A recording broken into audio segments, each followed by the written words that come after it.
Good morning and welcome to Turnip's annual Independence Day webinar. I am Dr. Rahul Kapoor, founder of Turnip Innovations. Every year we conduct this webinar before Independence Day to take the message of innovation, intellectual property, and entrepreneurship to inspire the academic and startup ecosystems. This year we have a very eminent guest whose journey is synonymous with the technological journey of independent India. Dr. Ajai Chowdhry is a visionary pioneer who co-founded HCL in 1976 with five others with a dream of using the microprocessor and changing the world. He spearheaded HCL's expansion, and today HCL is valued at an impressive $50 billion. In recognition of his efforts to build the IT and electronics industry in India, in 2011, he was conferred the prestigious Padma Bhushan, the third highest civilian honor in India, by the Honorable President of India. He is the recipient of many other awards, including the Electronics Man of the Year 2010, CNBC's TV18's India Innovator of the Year Award 2010, and Cyber Media Business ICT Award 2013 for lifetime achievement in ICT. As an institution builder, Ajay has played a crucial role in shaping centers of learning and creating spaces for intellectual growth and development. These include IIT Hyderabad and IIIT Naya Raipur. Ajay's philanthropic efforts include setting up a charitable trust called Swayam, which focuses on education and women empowerment, among other causes. Swayam has recently set up the Aspire Scholarship for BTech students from 11 renowned engineering institutes across India. Regarded as the father of Indian hardware, Ajay has been a relentless advocate for self-sufficiency in electronics. In keeping with this vision, he co-founded Epic Foundation in 2021, a non-profit with the aim of making India a product nation in electronics and unleashing an economic potential of $20 billion. Ajay holds a bachelor's degree in electronics and telecommunication engineering from Jabalpur Engineering College. He has attended the executive program at School of Business Administration in University of Michigan. He has also been awarded honoris causa by IIT Roorkee, IIIT DM Jabalpur, and UEM Kolkata. His recent memoir, Just Aspire, Notes on Technology, Entrepreneurship, and the Future, has recently been published. I strongly recommend that you check it out to learn about the inspirational journey of Dr. Ajay Chowdhry and the technological future of India. So with this, I invite Dr. Ajay Chowdhry, sir, to the stream. Sir, welcome to the live stream. Really a privilege and honor to host you. So the session is now in your hands. Thank you. Thank you. Thank you, Rahul. Thank you. It's a pleasure to be here today. Good morning to everyone. Well, I've had great belief in one word, and that is aspiration. And that's how I decided to pen down my life story in my book called Just Aspire. Aspiration for people, aspirations of companies, aspirations for the country. And as we get to the 15th of August, country becomes very critical, and therefore I would like to see everyone looking at a very, very aspirational India. Let me start my story. I think I would like to tell you a little about how we started out and what we did and how we succeeded, where were the issues, where were the problems, and how we overcame them. So my story really starts from a small town called Jabalpur. And as I like to mention, it doesn't matter where you come from and what you have done and what education background you have. What matters is aspiration. And so I started my journey in Jabalpur. I did my schooling and college there, did my engineering. And there was a lot of impact of my family when I started. My father was a poet, and my mother had a musical background. My sisters were also into music. And my brother, elder brother, was in marketing. So from the beginning, I've had great inclination towards poetry and music, etc. Now, when we started out in I would like to before that talk about a little about just as I came out of college, I was waiting to get a job. Those days, getting jobs was very, very tough. So I sort of waited and waited and waited for about 6 months. And at the end of 6 months, as luck would have it, I got 3 letters inviting me to come to Delhi for job interviews. And I went to Delhi, stayed with my sister, appeared for all the 3 interviews, and got all the 3 jobs. Having got all the 3 jobs, the big decision was which one to choose. And as luck would have it, as probably it was ordained that I chose DCM Data Products because it was an electronics company. And having come from a background of electronics and very seriously interested in sales and marketing, that job really appealed to me. So we started out in DCM, and 3 years later, 6 of us decided that this was not the place to be. This place was big, big company, not really deeply focused on creating this little electronics company, and the cash flows were very difficult getting money from the owners. So we decided that let's start our own business, and we decided to take the microprocessor, and that time microprocessor was just making its appearance. Our sort of thinking was, let's take the microprocessor and change the world. At that time, there were just 100 computers in India. There were like 5, 6 large companies in India doing computers, IBM, ICL. But IBM and ICL were really bringing in refurbished products to India. And as luck would have it, they later on moved out, IBM moved out. But before that, we started with a capital of 1.86 lakhs. And we just didn't have anything else, no real resources. There was nothing called startups then. There was nothing called angels or VCs or anything. So when we started out, we were pretty much devoid of any resources. And we that time needed a license to make computers in India. So we couldn't get a license because when we went to the government, they said, you're too small and we're not going to be able to do anything for you. So we started a little marketing company. The whole objective of that was to sell calculators. We bought them from companies that were making them. And in the meantime, started looking at how we would get a license. And we spotted a license sitting with UP government. We approached them and said, why can't we work together? So finally, we formed a joint sector company called Hindustan Computers Limited. And so our dream of creating and making computers in India happened. Well, later on, when I was studying in Michigan under Dr. C.K. Prahalad, my guru, he always used to say, A is greater than R. So if you have the aspirations, resources happen. And that really is the story of HCL. We had no resources. We got all the resources, got going, and created in 10 years from the start in 1976. By 1986, HCL was India's #1 IT company. Now, it just so happens that during those days, we decided that let's also step abroad. So very early days in 1980, with just 3 crores of revenue, we decided to set up a manufacturing facility in Singapore. Singapore government invited us and said, look, we don't have any electronic manufacturing facilities here. Nobody makes computers. Can you please come in and start? So we went and started there. I was pretty much man on the moon. And we started our business there. And we just couldn't get enough money to take from here because RBI just didn't allow any money to be taken really in large numbers. So what we did at that stage was that let's create our own cash flow by selling very quickly. So in 6 months, we sold $1 million worth of computers, Singapore dollars. So I think that was our start. And from Singapore, we expanded to other countries around Singapore. And Singapore itself is too small a market. So we went to Malaysia, we went to Indonesia, we went to Thailand. And then finally, we went to China. And in China, our strategy was not to sell the product that we had, but to sell system integration solutions around the Apollo workstation.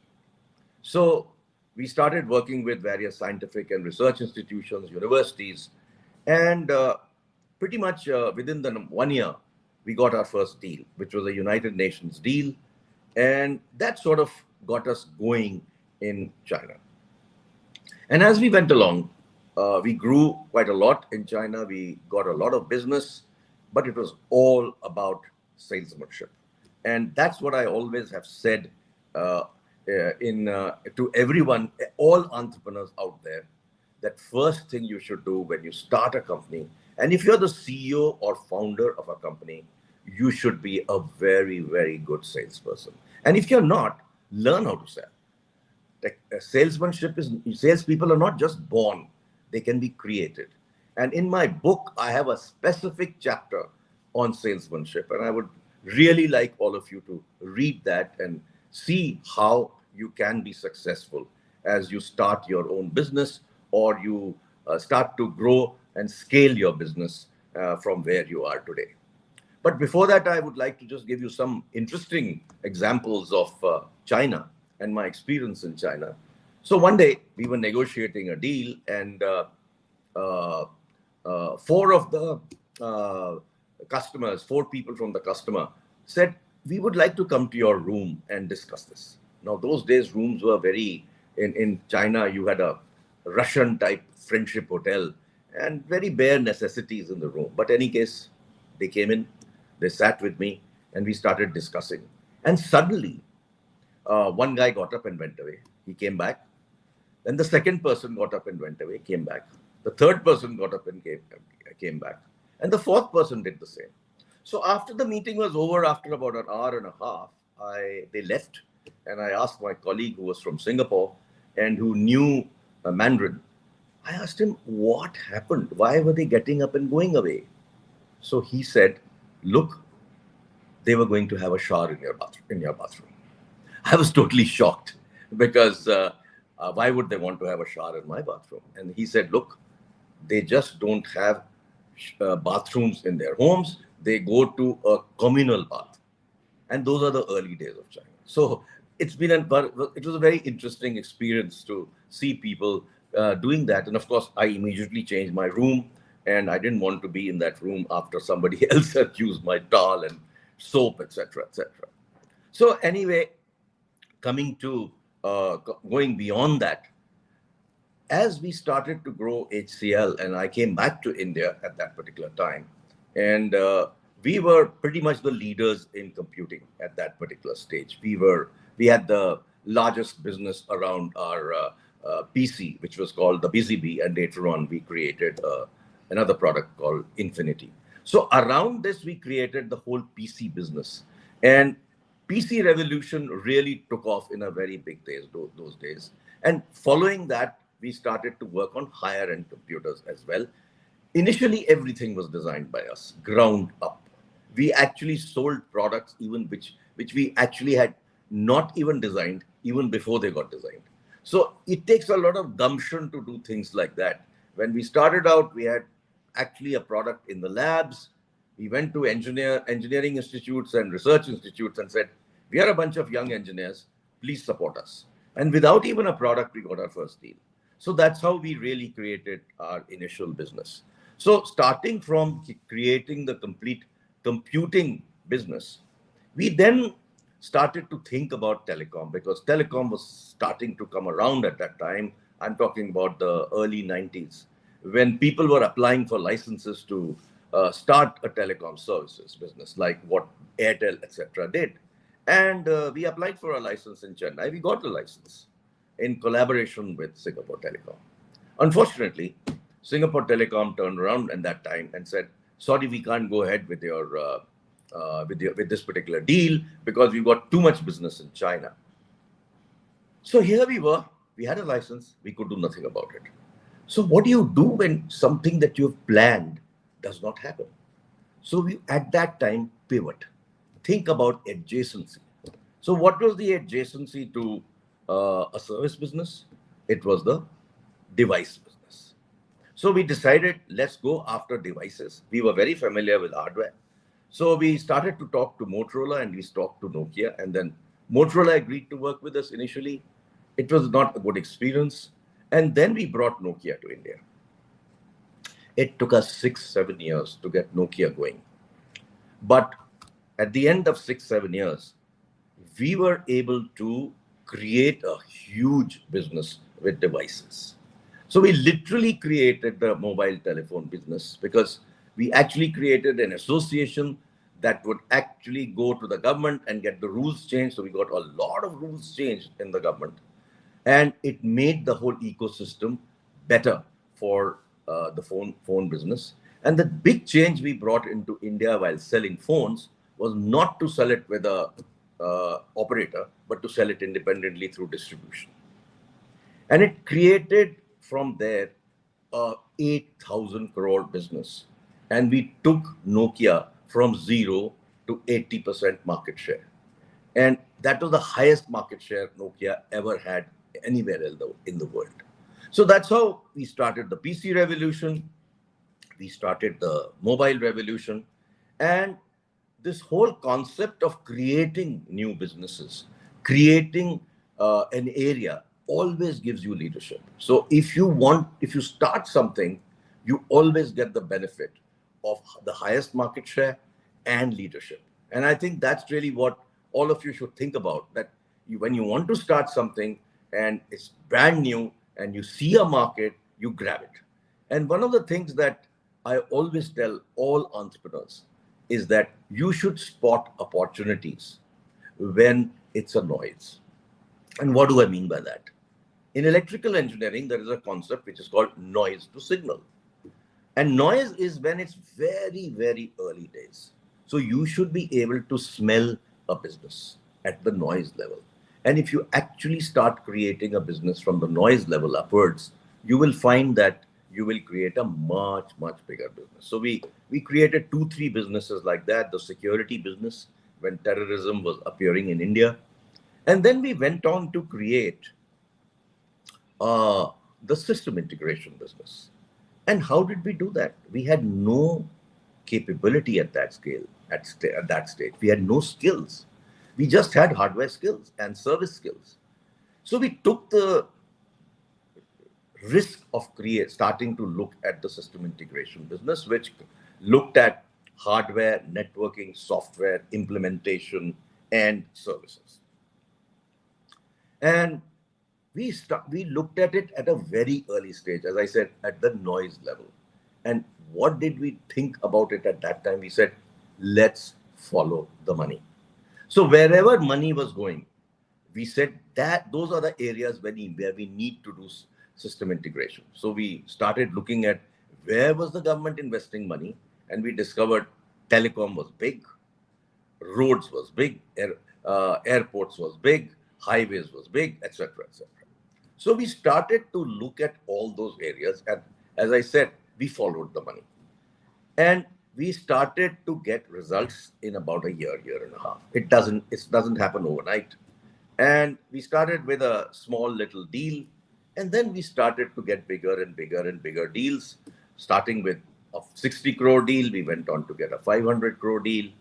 And when I left and sort of retired from HCL, we got our largest deal, which was to take care of Aadhaar implementation and running the Aadhaar system for the government. And that was a 2,000 crore deal.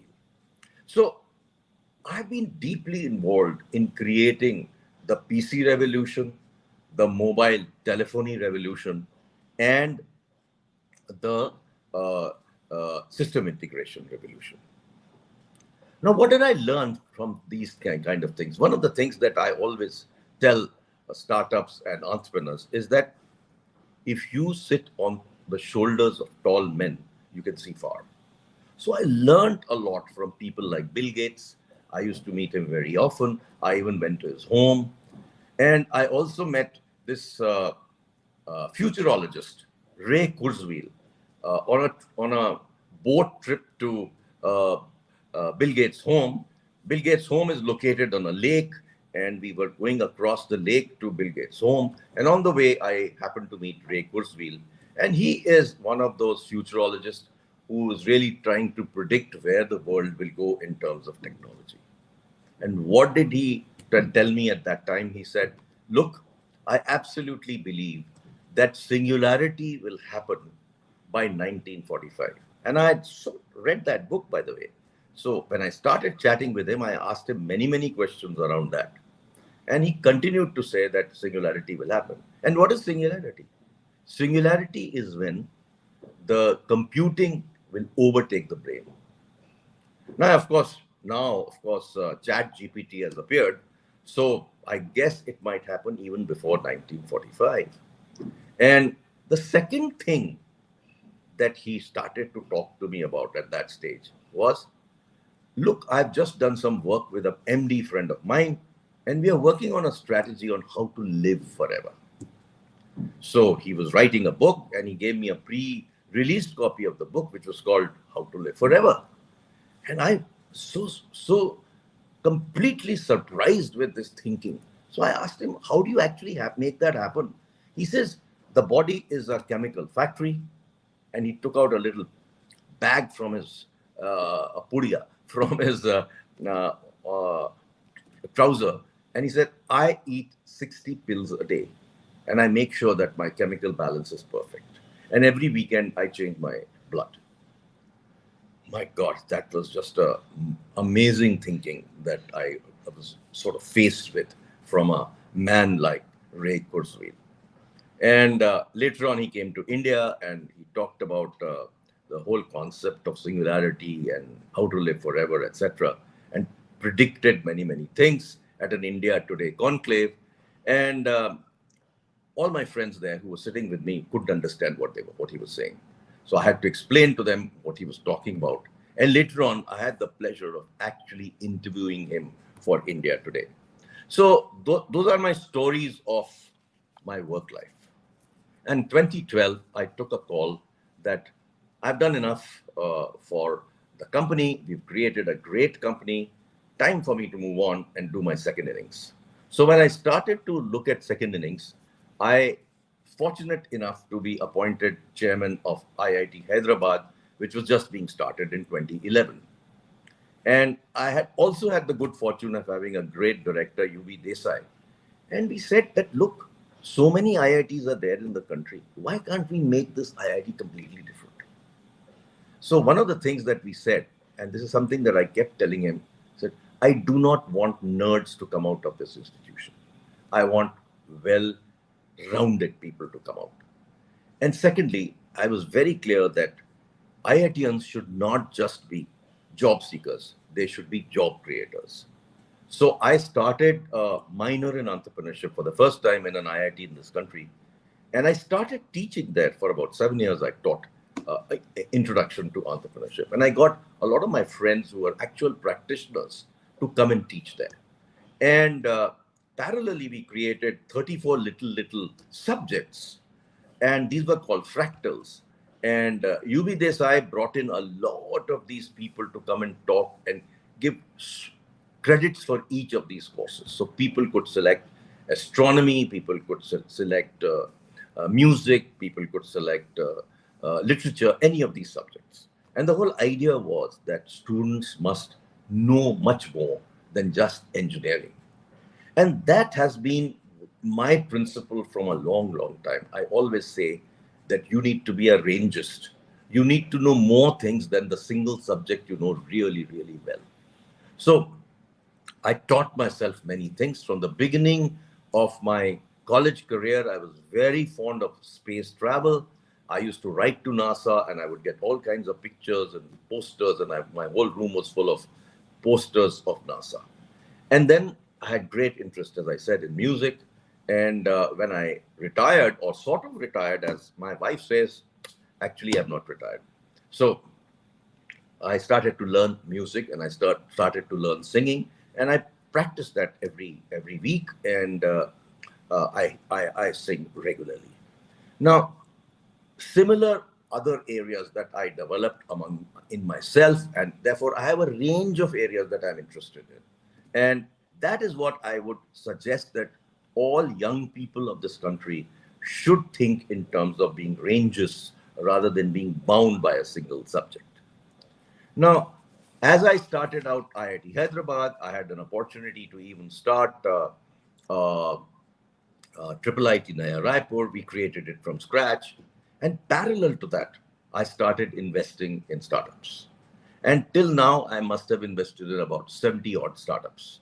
And a lot of those startups have actually exited and given me very good returns, but I've also mentored a lot of them. So I think those are all the things that, I talk about in my book called Just Aspire. And one of the big areas that I do talk about in my book is about people. How do you manage people? How do you create organizations around people? And therefore, I have called it people tree. And I give lots and lots of examples of what kind of strategies I used to create an organization. My organization was a hardware company, very low margins. I could not pay high salaries. I needed to get people to work with me with much lower salaries than the market. And we still, for 6 years, we were named as the number one company in the country for employee satisfaction. So it's not just salary, it's how you connect with people, how you make them part of your organization. That's really what matters. For example, every new year, I would go to meet 2,000 odd people who were stationed in Noida in my facilities, factory and otherwise. And I would go and shake hands with each and every one of them and wish them Happy New Year. Of course, my arm would fall off at the end of that exercise. But literally, all of them used to look forward to meeting me every new year. And those are other things that matter when people look at how to create companies where people stay with you and work together with you. So I think that has been the experience of mine where I worked with startups, I worked with my own company, which was large. Today, from 1.86 lakhs, HCL is a 12 billion US dollar company, employing more than 300,000 people. And today, it's valued at around $40 billion. So, as I said earlier, what matters is aspiration. If you aspire, you can succeed, whether you have the resources or not. A lot of times startups come and say, I don't have this and I don't have that and I can't do this and I can't do that.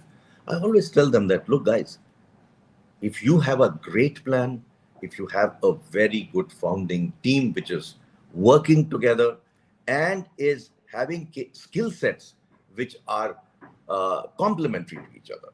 So, for example, if you have a startup and you have somebody who's a great operations person, you should have a great finance person, should have a great sales and marketing person, and you should have a great leader as a CEO. Leadership is extremely important. Without leadership, companies do not last. And leaders are not just born, they are created. You learn from others, you learn from experience, and you learn how to manage people and lead from the front.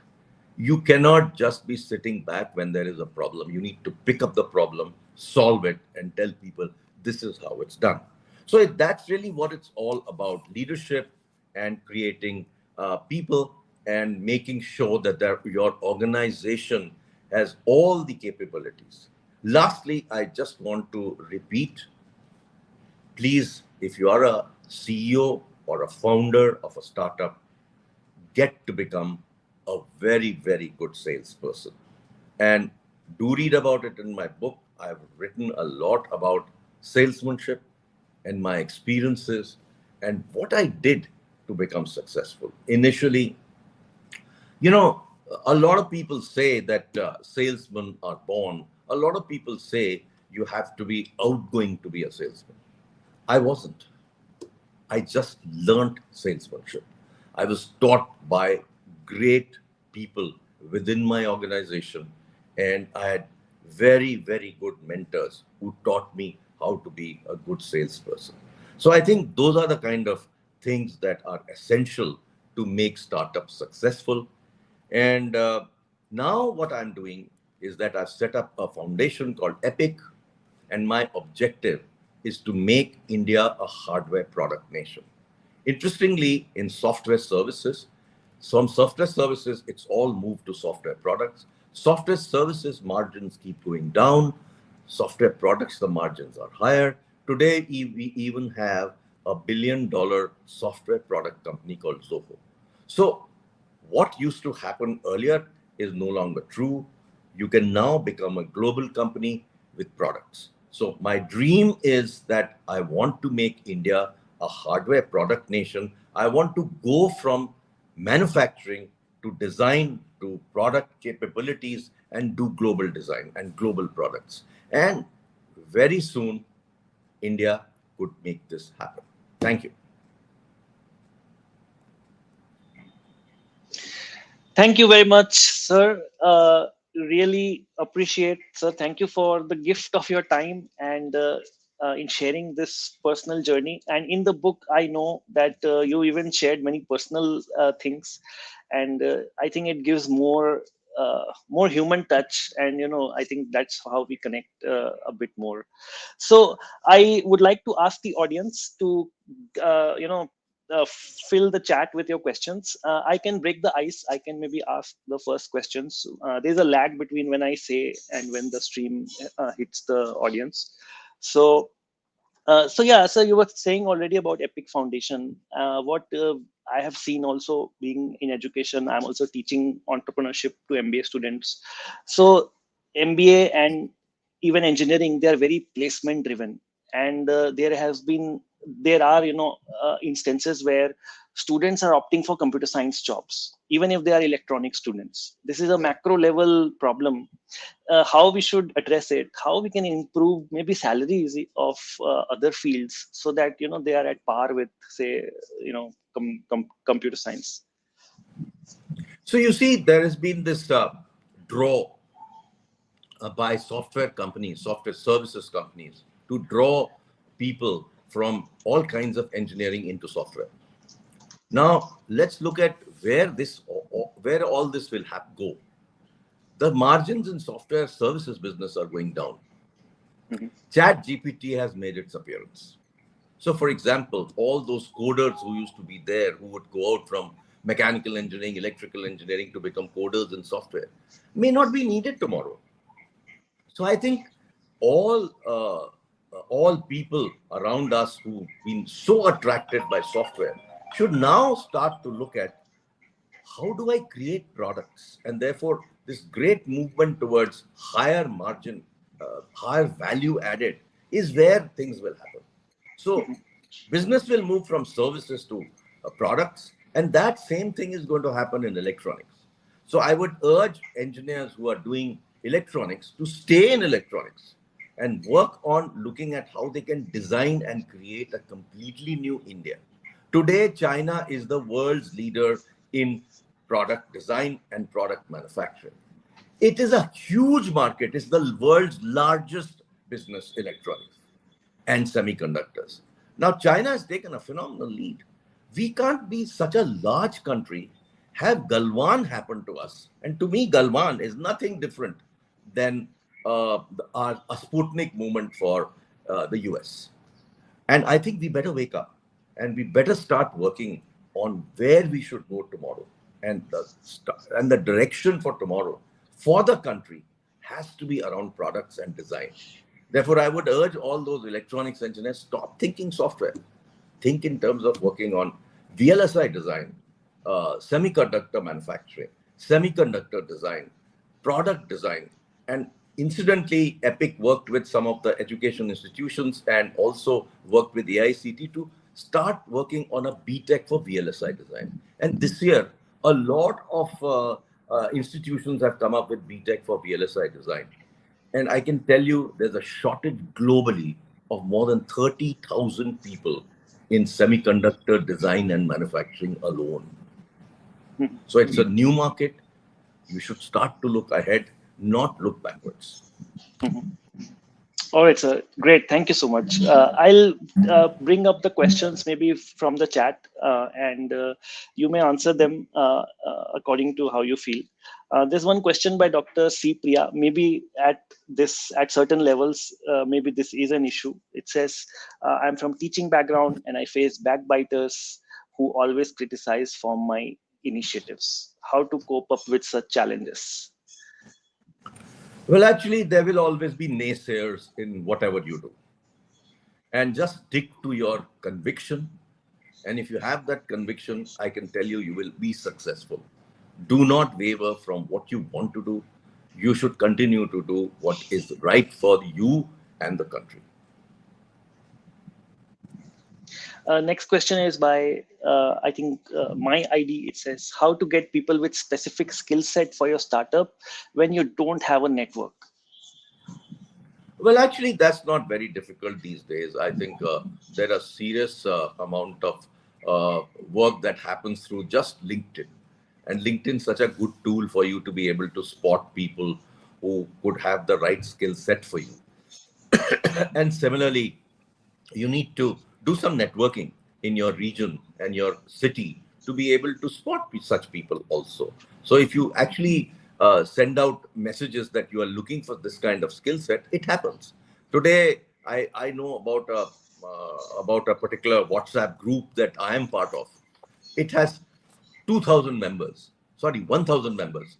And in that 1,000 members, the only thing they discuss is what's the new job that they can get. And everybody posts all kinds of jobs. So such things are happening in a very big way today. Shyam Shukla asks, what is your suggestion for core technologies? If you can generalize it, maybe I think the question is a bit general. No, I think he's asked a very good question.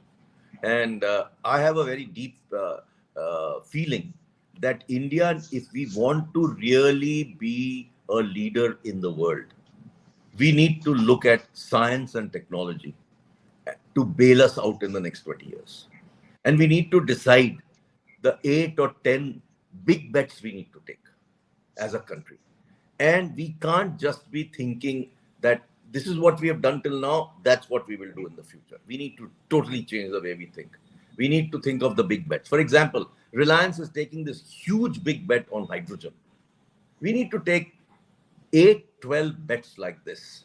And if we create a plan for the next 20, 25 years with technology and engineering and science, we will, and then we need to take it in a exponential way. We cannot grow linearly. We need to grow exponentially.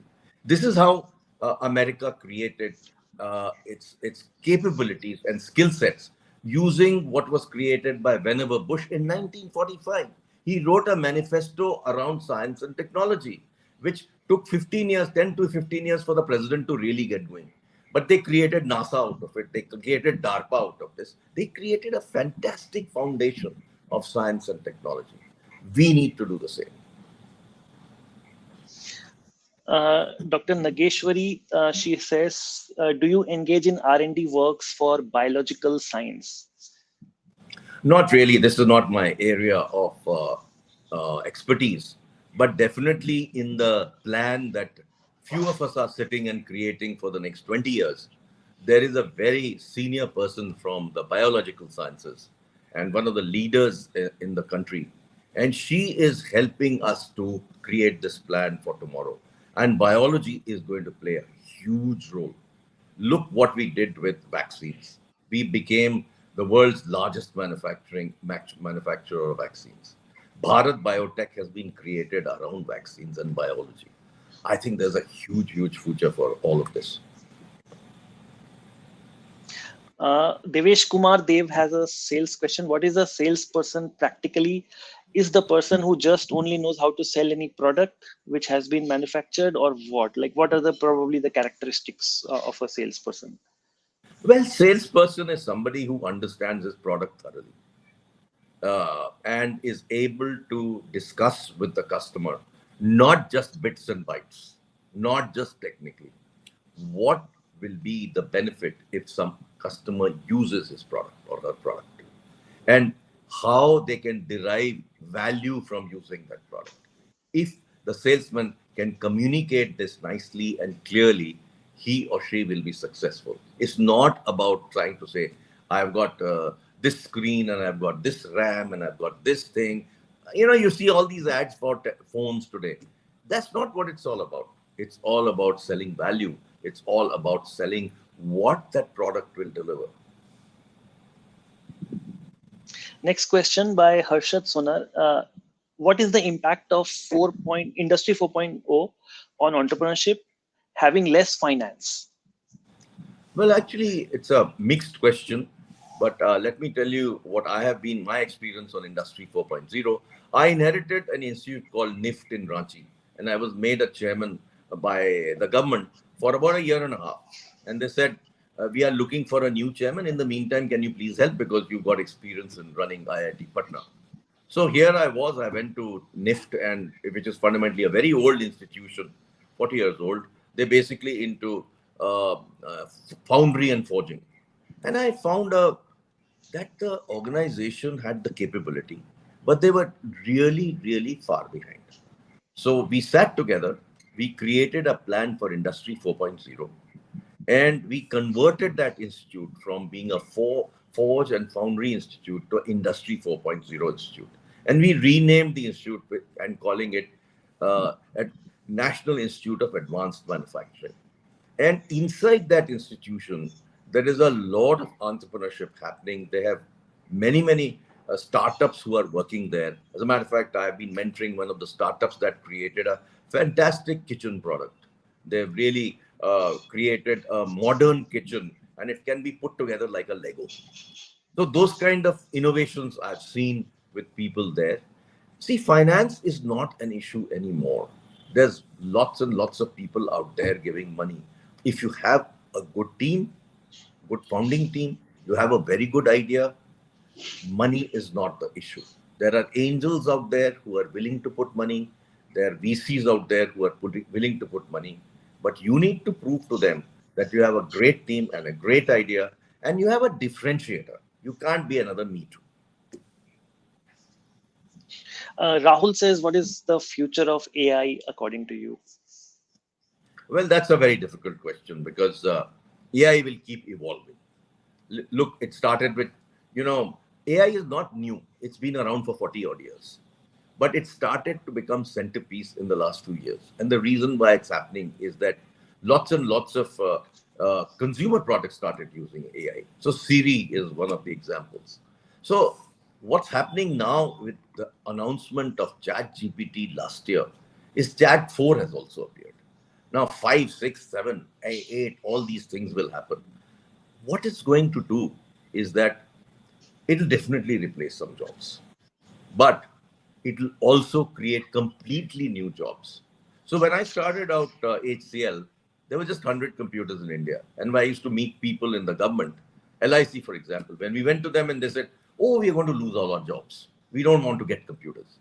All that was, what happened to that? So the same thing will happen in AI. Initially, people will have doubts. AI will replace jobs. That's not true. Actually, AI will create new jobs and new skill sets, and you will enjoy doing what you're doing tomorrow. Yeah, we have other questions on AI, which are asking about loss of jobs, but I think I'll skip that because I think you answered that already. Yeah. One more general question by Omita Harchandani. What are the qualities of an entrepreneur? Well, an entrepreneur is defined as someone who creates a business in very simple terms. That's what Peter Drucker says. So, if you create a business, you are an entrepreneur. And it's as simple as that. But what are the qualities? Yes, the qualities are that, as I described to you earlier, you need to look at the market. You should be able to create a solution for the market. You need to be able to differentiate yourself from others who are in the market. And if you find that the opportunity is large enough, you go after that particular market. So I think the qualities are, as I said earlier, spot an opportunity early. If you spot an opportunity early, which is what great entrepreneurs do, you will become a leader. Jasmeer Kaur, she asks, there is a huge shortage of good education institutions in India. What is stopping big private players to enter the business of education? Sorry, I don't agree with you. I don't think there is a huge shortage of good education institutions. There are some great institutions out here, and the NIRF rankings tell you how good they are. Okay, but let's leave that aside. why are you saying that there are no private players in education? Of course, there are very good private players who have entered education. Look at Ashoka University, created by 80, 80, 90 entrepreneurs who wanted to create a liberal arts institution in this country. And it's world class. You look at the institution created by my co-founder, Shiv Nadar. He's created Shiv Nadar University. Initially, he started with Shiv Nadar's engineering college in Chennai. And then he graduated to creating a university. And it's a world-class university. How do they teach? What do they do? Which is so different. The key difference is they follow the American undergrad prospect strategy, where you discover what you want to learn. You are not stick. For example, you went into engineering. You don't have to stick to engineering. You can learn other things.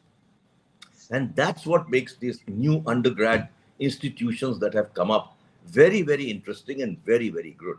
So there's Plaksh that's come up in Manali. Similarly, there are so many new education institutions being created by different large groups, like the Times of India has created a great institution called the Bennett University. So I think all this is happening because there is a market. People are deprived of having great institutions for which people keep running away to the US or the UK. All that is likely to change because I think, number one, the government is now going to allow international universities to come to India. Similarly, everybody spotted the great opportunity of education. If Indians are spending billions of dollars going to the US to study, why can't we create institutions in India to keep those billions here? And that is the opportunity that great entrepreneurs and great organizations are looking at. So my friend Mr. Bhansali has created Flame University. As a matter of fact, I'm going to be in Flame University day after tomorrow, spending time with the students and everybody out there. And all these things are now happening. So don't think that people are staying behind and not looking at creating newer institutions of higher education. Sanjeev Hiranmath, he asks, during the last 3 decades, the hardware and IC manufacturing has not taken off in India, unlike the software industry. What do you think are the reasons behind it? Now you hit me where it really works. Well, that's what I've been doing for the last 30 odd years. I've been working with the government, trying to recommend to them how electronics is going to be the next oil. I actually made a statement 20 odd years ago, and I said, if we don't work on creating an electronics and semiconductor industry in India, the electronic import bill will be higher than the oil bill. And depends on what the price of oil at a particular time, and it's happening. So the good news is that last 5 years, the government has taken a very strong view on electronics. And what I wrote 15 odd years ago as an electronic policy, I'm now seeing the results of all of that happen. So manufacturing has already taken off in this country. Manufacturing is starting to keep pace with the demand of electronics in India. Exports are happening. But what is not happening is value addition in the country. And that is really the reason why I'm going after the government to create India as a hardware product nation. And what I believe is what is required is that changes are required to our PLI policy. Our PLI policy only encourages revenue.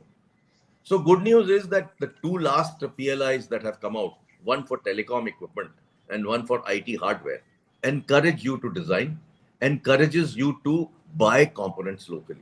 I think that is really where we need to go. So I think what you will see is an era where people will start to see hardware industry as big as the software industry or bigger, because it's the world's largest industry. We have missed the bus many, many years. I wrote about starting semiconductors 20 odd years ago. We just didn't. But now things are happening. And a lot of misconceptions are out there that, we don't need semiconductor plants. All we need is semiconductor design. I've heard that many, many times, but that's not correct. If we are a large country, we need to be in semiconductors. like Ben Selassie, who was the uh, intelligence head of Senate in the US, said 5 years ago, the next wars will be fought with semiconductors. So if we are not there, we are not going to succeed. There are China today has more than 50 semiconductor plants. Okay, and we have none. One question by Srinivas Sri Rangarajan. How do we train our students and inspire them to be bread givers? It's a then bread winners.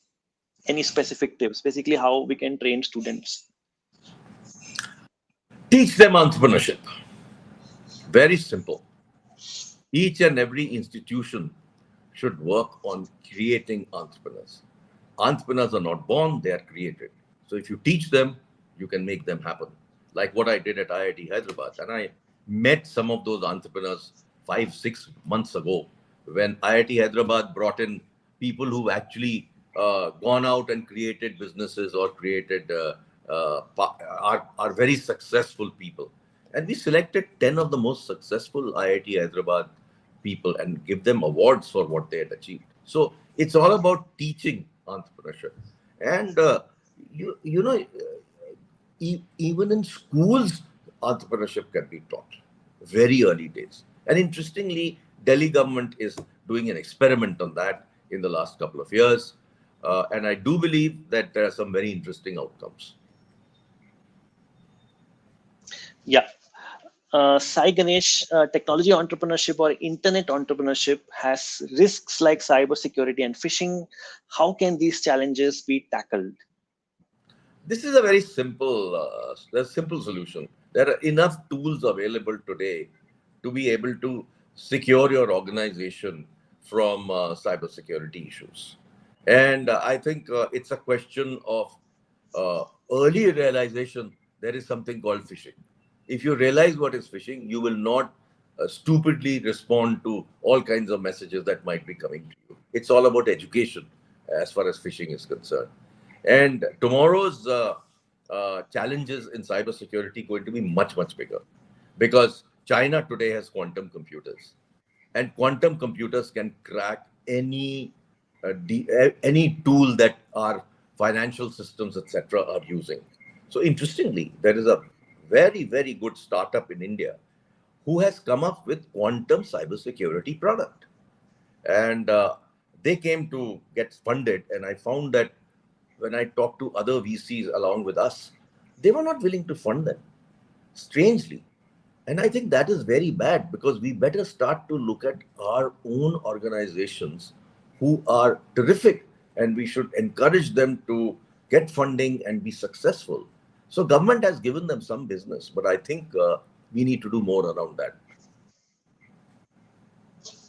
Rishabh Yadav asks, what was your turning point in the industry and how to identify opportunities? Well, Rishabh, that's exactly what I've talked about today. You need to look at opportunities at the noise level. And if you're able to spot them early, you'll be able to be very successful. And if you and you need to pivot when something doesn't work. So we pivoted many, many times in our journey. We went to set up a hardware plant in America, and we found that we got the business, but we were not really ready with the technology that was required in terms of our power supply. Very simple. The power supply could not cope up with the requirements of the US government. So we actually went and invested. We set up a manufacturing plant in Silicon Valley, and here we were. We had orders, we couldn't supply. So what do we do? At that time, we pivoted to software, and we picked up our R&D engineers, plunked them into R&D of different companies, and created a software business. Gadi Manoj asks, integrating entrepreneurship in engineering courses was a great step at IIT Hyderabad. Similarly, do you see the need to make any major shifts in management education to enhance industry domain expertise? So probably the difference, is there any distinguishing factor between engineering and management entrepreneurship? You see, management education has to evolve. there are lots and lots of great schools in India who teach management. Some of them are based on the case study model, some of them are based on the quant model. But uh, what is today required is that different kinds of managers are going to be required tomorrow. And I think one of the biggest gaps in the country today is that nobody teaches how to do manufacturing management. So there will be opportunities of that kind that people can spot, and those kind of things should happen in the country, where we need to add more verticals within management, and different kinds of management capabilities are required. Now, if India wants to be a product nation, we better create product managers. There is no institution that teaches how to be a product manager. So I think there are these kind of opportunities out there in management also. And as I said, these schools have to evolve. Yeah, I'm skipping many questions as we are in the last legs of the session. Prashant Mishra asks how to manage time in order to get knowledge about too many things. And I think it's a relevant question. So many things you're also doing. So how do you go about managing too many things? It's very simple. It's not difficult. If you plan your day and you plan your week, it'll work. If you just leave it floating and you do not sit and write down your plan, it just won't work. And many, many years ago, I learned time management through a program that I was part of. And it was a quality program. And in quality, they taught us how to manage your time better. So it's a question of dividing your time into official time, personal time, and areas where you need to spend time with your family. So I think if you are able to manage and balance that nicely, and if you plan it thoroughly, I don't think you'll have an issue about managing time at all. Uh, Dr. Nageshwari again has a question, sir. Do you honor research in food and agricultural related fields? Can we have opportunities to get funding from you? I think she's direct, and so if you can shed any light on if how people can contact you or for what they should contact you. See, basically, I think food and agriculture are really center to India or any country. Because if you don't provide food for your people and you don't produce enough, you will be in the same situation we were 50 years ago, when we were importing third class rice and wheat from under the PL 480 program from the US. So we can't go back there. We need to do more research. We need to create more efficiency in creating food and agricultural area. Yes, funding is available for such areas. It's not necessary that the funding is available from me in any manner. I work with an angel network, and there are lots of angels out there who are interested in food and agriculture. I have not really invested in food and agriculture till now, except for QSRs. So yes, I have invested in Wow Momo, for example. I have invested in another a startup that worked on creating food, but not really in agriculture. But yes, there are opportunities there, and there are many people who are funding them. And I have a friend in Bangalore who actually works on agriculture-oriented startups. And if you're interested, I can introduce him to you. How do you deal with the different mindset challenges among colleagues at the institutional entrepreneurial hubs? Please share methods that have worked for you, especially in dealing with unresponsive and dormant teams. Rajni Karki asks. Well, actually, these are all situations that you have to deal with. Uh, I think what you need to do is inculcate a growth mindset among the team. And if you inculcate a growth mindset, very openness, you create an organization where people talk to each other more often. You create opportunities for them to talk to each other more often. All these things can be overcome. And uh, if you have a unresponsive, dormant team, I think you have the wrong team. So I think somewhere you need to relook at that team. If you are unable to re-energize that team, then make some changes in the team. It might not be necessary to carry on with the same team. And you need to bring in somebody who will lead that team. And if that leadership is provided, I can tell you, you can succeed very easily. There's nothing called a dormant or unresponsive team. At the end of the day, it's all about leadership. So, sir, maybe perhaps the last question. There's so many questions. I don't think, it almost seems the session is just getting started with the comments. Rishabh asks, he's an assistant professor, and during sessions, he felt that students lose interest in developing skills and they focus only on passing exams. What should we do, perhaps as faculty? Well, we've created that animal on our own. We made exams more important than learning. And I think that particular way of learning and teaching needs to change. We need to bring in interest for students. People should be able to be sitting for 1 hour and listening to you because you make it very interesting. I mean, I'll go back to my school. One of my teachers, Mr. Shinde, used to teach English.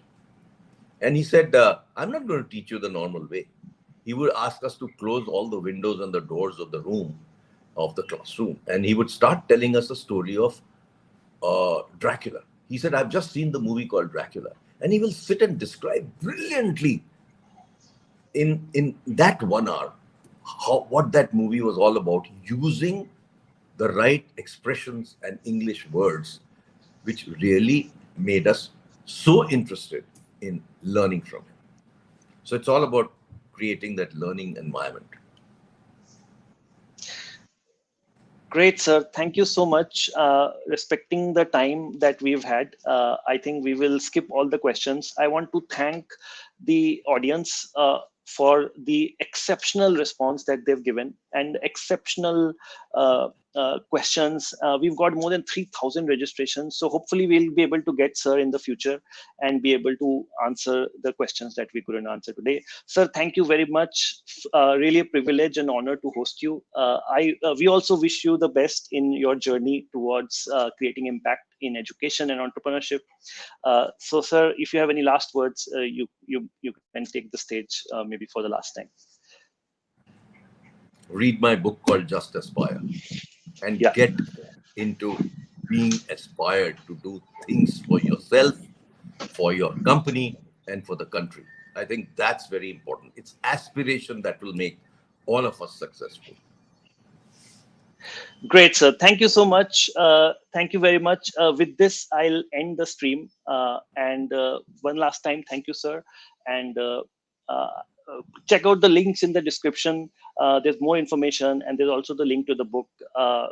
And thank you all for attending, and see you in future Turnip events. Thank you.